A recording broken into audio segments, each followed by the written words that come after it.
اللہ کے نبی صلی اللہ تعالیٰ علیہ وسلم نے حضرت عمر فاروق رضی اللہ تعالیٰ عنہ کو دعاؤں میں مانگا ہے، اللہ سے مانگا ہے۔ یہ مراد رسول ہیں، یہ دعائیں رسول ہیں۔ حضرت عمر فاروق رضی اللہ تعالیٰ عنہ کی سیرت دیکھیے کہ رات میں خلافت کا وقت ہے، رات میں گشت فرما رہے ہیں، گشت کر رہے ہیں کہ دیکھا کہ ایک بوڑھی ماں اور گھر کے اندر ایک بچی ہے، ایک لڑکی ہے، اور وہ اس بوڑھی ماں اس بچی سے کہہ رہی ہے کہ عمر نہیں دیکھ رہا، عمر نہیں ہے، بیٹی اب اس دودھ کے اندر پانی کو ملا دے۔ حضرت عمر فاروق رضی اللہ تعالیٰ اس کے گھر کی دیوار سے یہ باتیں سن رہی ہیں۔ وہ بچی کہتی ہے کہ ماں اگر عمر نہیں دیکھ رہا، عمر فاروق نہیں دیکھ رہا، امیر المؤمنین نہیں دیکھ رہا، تو کیا امیر المؤمنین کا اللہ نہیں دیکھ رہا ہے؟ کوئی نہیں دیکھ رہا، لیکن اللہ دیکھ رہا ہے، رب العالمین دیکھ رہا ہے، پالنہار دیکھ رہا ہے۔ حضرت عمر فاروق رضی اللہ تعالیٰ عنہ اس واقعے کو، اس داستان کو سن رہے ہیں اور سن کر چلے جاتے ہیں۔ صبح کو اس بوڑھی مائی کے گھر اپنے بیٹے حضرت عاصم کا نکاح کا پیغام بھیجا۔ آپ کے بیٹے حضرت عاصم کا نکاح ہوا، اس کے بعد جو ان سے نسل چلی، ان کی نسل سے حضرت عمر بن عبدالعزیز رحمۃ اللہ علیہ پیدا ہوئے، جنہوں نے دوبارہ سے خلافت حضرت عمر رضی اللہ تعالیٰ عنہ کے قائم کرنا چاہی، ایسا نظام بنانا چاہا جیسا حضرت عمر فاروق رضی اللہ تعالیٰ عنہ کی خلافت میں تھا۔ بہرحال حضرت عمر فاروق رضی اللہ تعالیٰ عنہ کو حضور پاک صلی اللہ تعالیٰ علیہ وسلم نے دعا مانگا ہے۔ آپ کے اسلام لانے سے آسمان کے اندر خوشی ہے، فرشتے خوشی منا رہے ہیں۔ کسی شاعر نے کہا مرد جلال مرد ہنر بھیجنا پڑا، مرد جلال مرد ہنر بھیجنا پڑا، اونچے بدن پہ اونچا ہی سر بھیجنا پڑا، اونچے ہی بدن پہ اونچا ہی سر بھیجنا پڑا۔ سب سے بڑے نبی کی حفاظت کے واسطے، سب سے بڑے نبی کی حفاظت کے واسطے فولاد سے بھی سخت بشر بھیجنا پڑا۔ بڑھنے لگا تھا زور جہالت کی فوج کا، بڑھنے لگا تھا زور جہالت کی فوج کا، روئے زمین پر رب کو عمر بھیجنا پڑا۔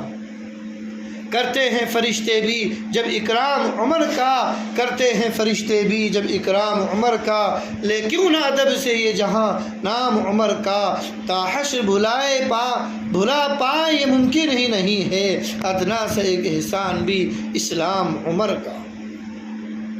حضرت عمر فاروق رضی اللہ تعالی عنہ کی اللہ کے نبی صلی اللہ تعالیٰ علیہ وسلم نے دعا فرمائی، اے اللہ عمر بن خطاب کے ذریعے سے اسلام کو عزت عطا فرمانا۔ حضرت عمر فاروق رضی اللہ تعالیٰ عنہ 26 ذی الحجہ اپنے معمول کے مطابق جیسے روزانہ نماز کا اہتمام کرتے ہیں، نماز کو پڑھایا کرتے ہیں، ایسا بھی 26 ذی الحجہ کو نماز پڑھانے کے لیے فجر کی گئے۔ آپ نے ایک شخص کو مقرر کر دیا تھا کہ جب آپ نماز کے لیے آئیں، نماز سے پہلے وہ کیا کرے کہ وہ لوگوں سے کہے کہ سب کے سب صفوں کو درست کر لیں۔ اب نماز کا وقت ہونے والا ہے، نماز کا ٹائم ہونے والا۔ حضرت عمر فاروق رضی اللہ تعالیٰ عنہ آتے تو لوگوں کی صفیں بالکل سیدھی ہو جایا کرتی تھی، اس کے بعد نماز پڑھانا شروع کر دیا۔ آج بھی اسی اہتمام کے ساتھ 26 ذی الحجہ کو حضرت عمر فاروق رضی اللہ تعالیٰ عنہ آتے ہیں، اس کے بعد فجر کی نماز پڑھانے کو شروع کر دیتے ہیں۔ فیروز نامی مجوسی شخص نے پیچھے سے تلوار سے وار کر دیا۔ 26 ذی الحجہ کو حضرت عمر فاروق رضی اللہ تعالیٰ زخم کی وجہ سے بے ہوش ہو گئے، اور حضرت عبد الرحمن بن عوف رضی اللہ تعالیٰ عنہ کا ہاتھ پکڑا اور کھڑا کر دیا۔ حضرت عبد الرحمن بن عوف رضی اللہ تعالیٰ عنہ نماز کو مختصر کر کے پڑھاتے ہیں۔ اس کے بعد حضرت عمر فاروق رضی اللہ تعالیٰ عنہ 26 ذی الحجہ کو زخمی رہے، 27، 28 اور 29 کو زخمی رہے۔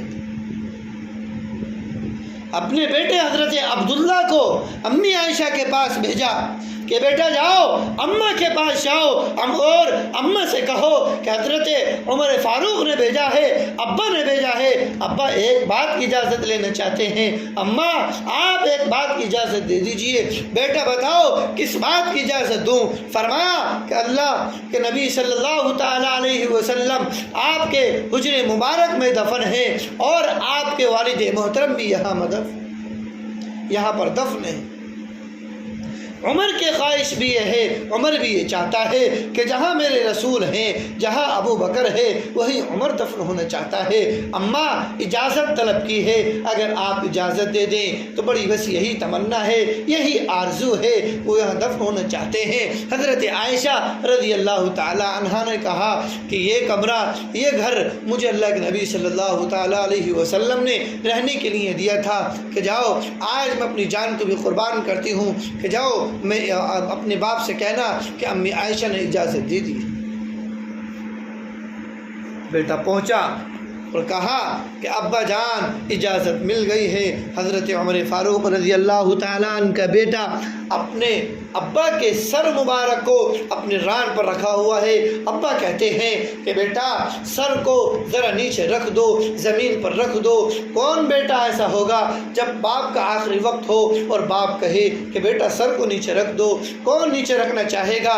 بیٹا نہیں چاہتا، حضرت عبداللہ نہیں چاہتے، لیکن ابا کی طرف سے اصرار ہے۔ بار بار حضرت عمر فاروق رضی اللہ تعالیٰ عنہ کہہ رہے ہیں۔ حضرت عمر فاروق رضی اللہ تعالیٰ عنہ کے بیٹے نے حضرت عبداللہ نے جب آپ کے چہرے کو نیچے رکھا، سر مبارک کو نیچے رکھا، نیچے رکھ نہیں تھا کہ آپ کی روح نکل گئی۔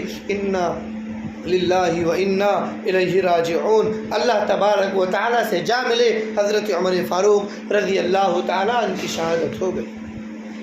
یہ کو محرم الحرام حضرت عمر فاروق رضی اللہ تعالیٰ عنہ کی شہادت۔ بعض لوگوں کا یہ کہنا ہے، اشکال کرتے ہیں کہ 27 ذی الحجہ کو شہادت ہوئی۔ میرے بھائی مشکات المصابیح کے اندر یہ بات لکھی ہوئی ہے کہ حضرت عمر فاروق رضی اللہ تعالیٰ عنہ کی شہادت یکم محرم الحرام کو۔ لوگ اشکال کرتے ہیں، لیکن مجھے اور آپ کو حضرت عمر فاروق رضی اللہ تعالیٰ عنہ کے کیریکٹر کو اپنانا ہے، طریقے کو اپنانا ہے، کیسے انہوں نے زندگی گزاری ہے۔ حضرت دشمن کے دلوں کے اندر اتنا خوف تھا کہ جب ان کے بچے سویا نہیں کرتے تھے، رات کو سونے کے لیے بچے پریشان کیا کرتے تھے، تو ان کی بیویاں یہ کہا کرتی تھیں کہ سو جا ورنہ عمر کو بلا لوں گی، عمر آ جائے گا۔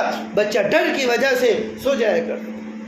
ارے اتنا رعب اور دبدبہ تھا کہ حضرت عمر فاروق رضی اللہ تعالیٰ عنہ جس راستے سے گزر رہے ہیں، شیطان اس راستے سے دم دبا کر بھاگ جاتا تھا۔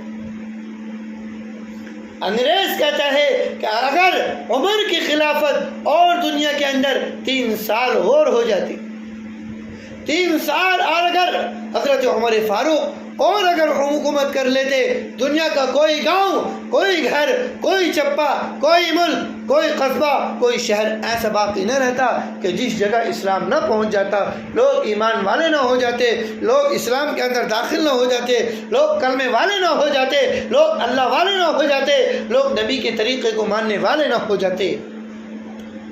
یہ حضرت عمر فاروق رضی اللہ تعالی عنہ کی سیرت ہے، یہ ان کی سیرت ہے، یہ ان کا طریقہ ہے۔